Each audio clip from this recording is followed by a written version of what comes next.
Want to see more cool videos on our channel? We do, so press this bell and enable to send notifications. We think of addiction as something that must be detrimental to one's health. However, in reality, many of us are addicted to various things that may not hamper our lives in any way. These addictions are still quite real as well as essential for our day-to-day functioning. It may be coffee for some, cleanliness for others, and obsessively sharing kitten memes for someone else. Whatever engages the reward system in the brain for each of us. It gets weird, however, when we see a compulsion that has no reason to exist in the first place. Ever come across kids who can't stop eating sand? Or heard about people addicted to eating ashes? These addictions, which don't have a clear-cut reason to exist, but are as real as the other dangerous ones, fascinate us the most. Here are some of the most baffling ones. Number 10. Tanning. The artificial UV tanning industry could simply be explained by the inherent human tendency to look different than our usual selves, somewhat like how people with curly hair want to have it straightened and vice versa. And it works well too, especially for the times of the year when the sun isn't enough to give you a darker tone. When it gets weird is when you can't stop, not because you like the tan too much, but because you have an addiction to it. Cases of people getting addicted to the artificial tanning process are abundant. If you think it's the same thing as people who just can't stop having their hair done, it goes a bit beyond that. Many recent studies have confirmed that tanning addiction is very real and engages the same part of the brain as drugs like heroin. Some research points to the possibility that it may just be in your genes, even if only a small percentage of people who regularly go for tanning can actually be classified as dependent on it. Number 9. Drinking urine. You may have heard of people who insist that drinking your own, and in some extreme cases, other people's urine, is good for health. As long as they're not harming anyone in the process, there's not much we can do to convince them otherwise. Even if no scientific study has ever proven a correlation between that behavior and any health benefits, it's more of a case of to each his own, and we respect that. Sometimes, though, it can go well beyond a general preference for human urine as food. Quite a few people have reported that they start getting withdrawal symptoms if they don't get their daily fix of urine. For example, Robert Wells, who is in his 60s, can't stop collecting urine from younger people, often without their knowledge, and drinking it. He admits that it's an urge he can't control. In fact, he has been charged with multiple sex offenses for going out and collecting pee from kids. Wells believes that urine from young people will help to keep him looking young for a longer time. Number 8. Animal hoarding. We've all heard of the crazy cat lady trope, even though we're not sure why it can't apply to men too. We all know of someone who has surrounded herself with a bunch of animals to make up for a lack of social skills, even if it may just be about loving animals a bit too much rather than a case of loneliness. However, there are those rare occasions that are so bad that it actually harms the animals involved and can border on being an addiction. Science agrees that animal hoarding has many features of an actual addiction, including denial of the problem, a compulsive need to engage in it, excuses for this behavior, and no regard for maintaining the individual's personal surroundings.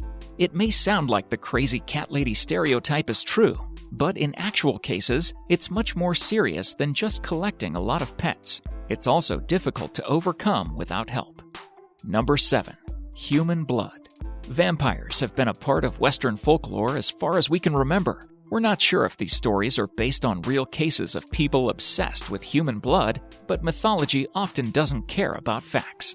We also don't know if these individuals were actually addicted to drinking blood or if they just occasionally dabbled because they liked the taste of it. But again, they're fictional and don't require an in-depth explanation for how vampirism works. If we talk about real life, though, an addiction to drinking blood is certainly scientifically possible. In fact, a Turkish man was reported addicted to drinking his own blood. The doctors described his need for blood to be as urgent as breathing, even though they weren't able to explain how he developed it. He had no disorder or deficiency that could explain it, though he was afflicted with a personality disorder. Also, he had witnessed some violent events earlier in his life, though those things don't come close to explaining how he developed the compulsion. Thankfully, he was just addicted to drinking his own blood. Number 6. Coffee enema. An enema may sound gross, but it's one of the most effective and widely used medical methods for relieving severe constipation. Although enemas are mostly administered by professionals, there are ways to do it yourself at home by injecting your backside with fluids to stimulate a bowel movement. A coffee enema, an experimental variation done with coffee and first introduced in the 1940s by Dr. Max Gerson, is not the same thing. Many doctors and scientists have pointed out its ill effects on the body, and it's no longer offered by medical facilities in the US for those reasons. That hasn't stopped a Florida couple from developing an addiction to coffee enemas. They feel a rush while doing it and get withdrawal symptoms if they don't. They describe the feeling as a kind of euphoria and give themselves coffee enemas an average of 4 times a day. The wife has admitted to giving herself one up to 10 times a day in the past. Number 5. Getting tattoos. You may have come across people with a bunch of tattoos all over their bodies. Given the increasing acceptance of tattoos in society, there's a high chance that at least one of these individuals is in your social circle. Tattoos may mean different things to different people, and it's difficult to pinpoint the exact psychological reasons for why we like getting them so much.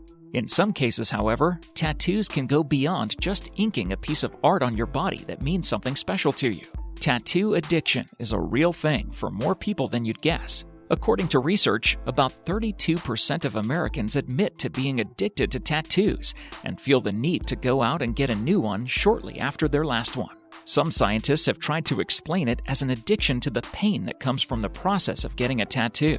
It may also have to do with being addicted to the attention. However, science is still figuring out exactly what causes a chronic addiction to tattoos.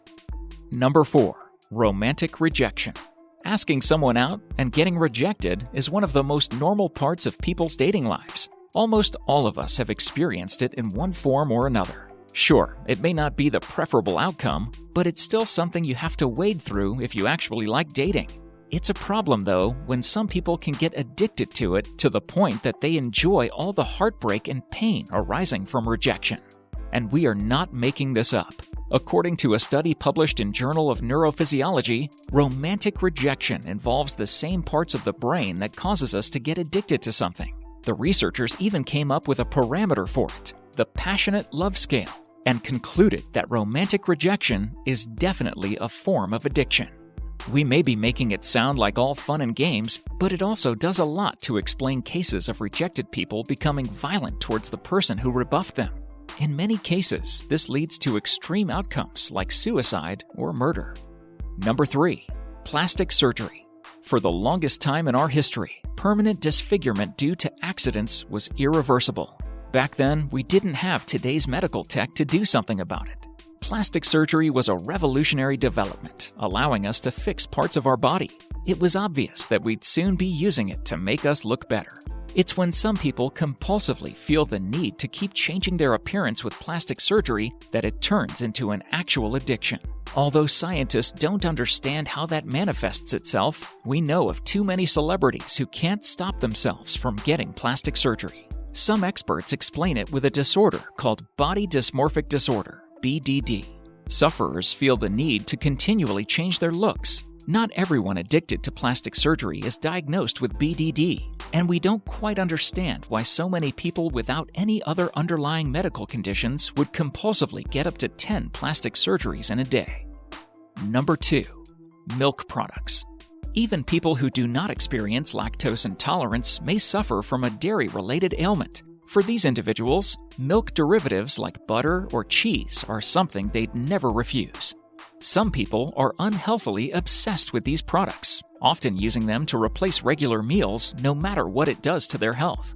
If that sounds like an addiction, it absolutely is. Milk and its derivatives contain molecules that attach to the same parts of the brain as drugs like opiates. Milk contains casein, as well as other chemicals like casomorphins. These substances act like the highly addictive painkiller morphine. In fact, they're like each other in chemical composition and what they do to our brains. The brain also releases quite a bit of dopamine while eating cheese, further exacerbating its addictive effects and essentially making us hooked on it. Number 1. Drinking water. Humans are a water-based species, so it doesn't take a health professional or an Instagram fitness blogger to convince us of the benefits of drinking a lot of water each day. It keeps our bodies running the way they should, does wonders for our skin, and generally helps us feel better than someone who doesn't consume enough of it. If we told you that it's possible to become addicted to water in the same way as other harmful substances, you'd probably tell us to get out of here. But according to science, it's absolutely possible to get addicted to water. In some cases, people who don't get their daily fix of water can experience headaches and other withdrawal symptoms. For many people who have aquaholism, as it's unofficially called, staying away from water for even an hour may mean irritation and the compulsive need to get it back. Thank you so much for watching, and if you enjoy the video, please let me know by clicking the like button. Do share, write a comment, and don't forget to subscribe so that you can catch up my next video.